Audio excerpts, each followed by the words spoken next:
think that there's a certain delusional quality that all successful people have to have.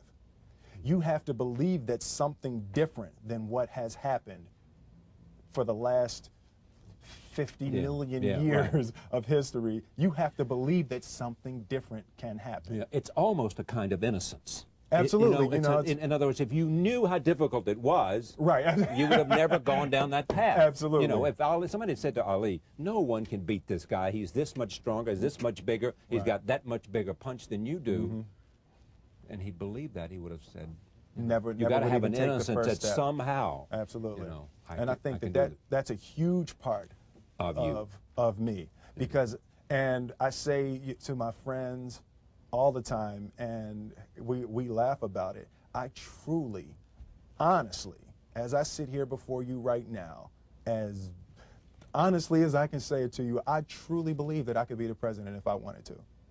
And as bizarre as that may sound to people that have traveled the path before me and to people who actually know how difficult it is, foolish Will Smith honestly believes it's sitting here. Well, what there is about that is a sense of the innocence about it, as well as a disarming honesty about it, if you say it that way. Now, here's what's interesting about you, is that there are people who have said that about you, too, who've been around you as a creative performer. Absolutely. Barry Sonnenfeld, I think it was, Yes. you know, did you work with him, or he was involved in this somehow, said something like that, that if Will Smith decided he wanted to go into politics, I'd be there to help him by making commercials, whatever I could do within my own talent. Yeah. Which raises the interesting question, is that something that at some point in your life you might think about, politics? Well, you know, I absolutely feel that there are certain gifts and certain talents that God has blessed me with, that it would be spiritually criminal to only use to make money.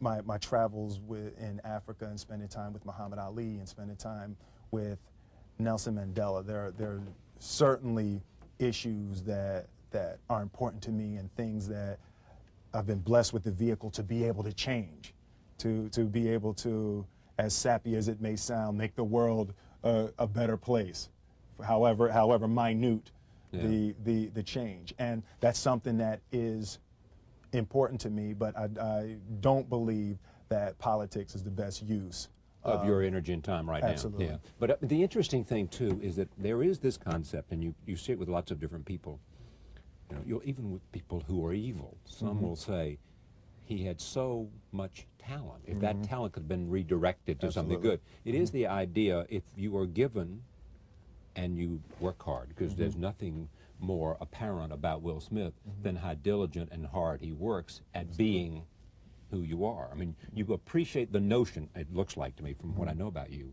of understanding that you have to be prepared in order to maximize the possibilities of gifts, right? Absolutely. And I believe, and I learned very young. From parents? From my parents, absolutely. That you don't try to build a wall. You don't set out to build a wall. You don't say, I'm going to build the biggest, baddest, greatest wall that's ever been built.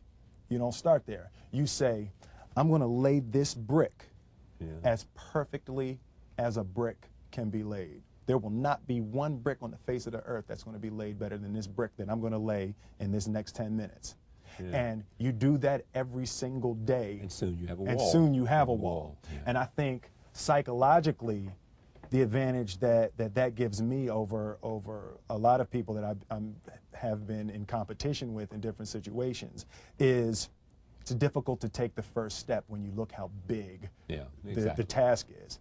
The task is never huge to me. It's always one brick. Me too. I mean, it is amazing how people are paralyzed from doing anything because they can't take the first step. Whereas you just say, look, all I'm doing is laying this one brick. I am not building the Great Wall of China here. Absolutely. I'm putting a brick here, and I'm going to have the best brick I can. Your father, I think I read, had you and your brother work on a wall of some kind? Yeah.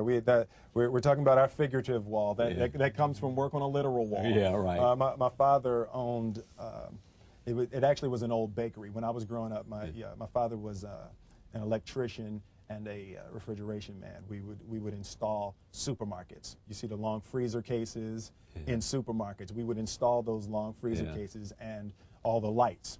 That's what we would do every summer. Yeah. So this one year, my father had his shop, and he decided for whatever reason that he wanted a new wall on the front of his shop. So he tore down probably about 16 feet high and probably about 30 feet long. He just completely tore the wall down, and my brother and I had to dig a 6-foot hole. We for were the mixing foundation. for the Yeah, foundation, and we were mixing the concrete by hand. Yeah. A year and a half. We were building this wall for a year and a half. Every day after school, we were coming, mixing concrete, putting it in the hole, doing it, and it was just myself and my little brother. And I remember standing back, looking at that wall, saying, there's going to be a hole here forever. There will never be anything but a hole here. That's right. And a year and a half I don't later, have that many days. I know. A year and a half later, we laid the final brick.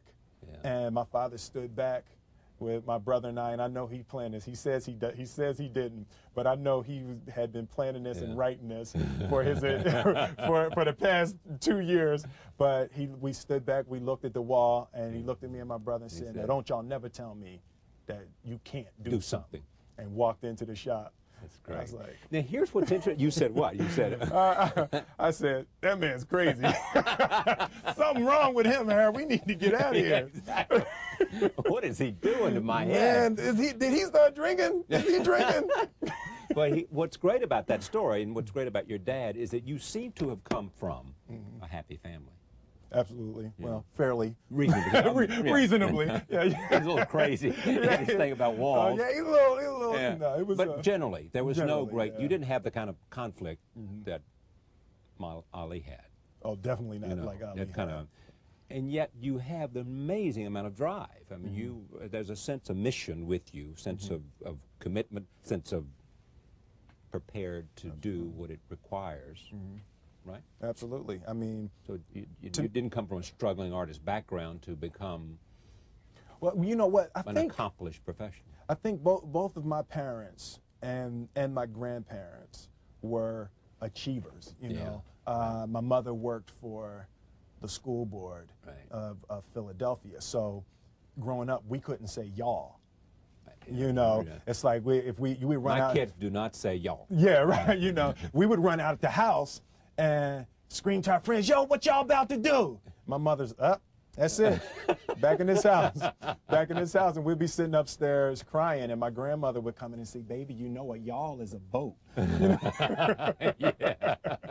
Like, but There's you know, the difference. There's absolutely. Yeah. So, you know, there were very specific rules, and there was a constant desire to be better. Yeah. You know, we didn't grow up with the sense that where we were was where we were going to be.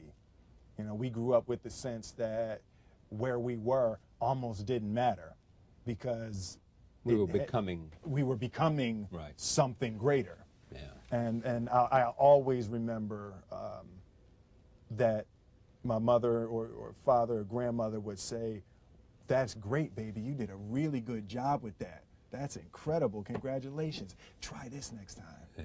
You know, there was always a little bit Stretching. more. Absolutely. Yeah. When you started out as a rapper, were you already thinking, if I get to do this really well, I'll have a television show. And if I have a television show, I can be in feature films. And if I'm in feature films, I can be. For me, it was always, my biggest dream coming up was I wanted to hear one of my records on the radio. That was it? That was it. That's what I wanted to do. I wanted to hear one of my records on the radio. And I wanted to see someone hear my record on the radio. And in June 1986, I saw a guy ride past my father's shop, you know, dropping his head, you know. So from that point, I've really been beyond my dreams. And even with the first Grammy nomination, we were we were beyond Yeah. anything. We when we recorded, we didn't say, "Wow, it would be cool to be." We at just the want to hear it Grammys." on the We just want to radio. hear it on the radio, you know. Yeah. And from that point, I've been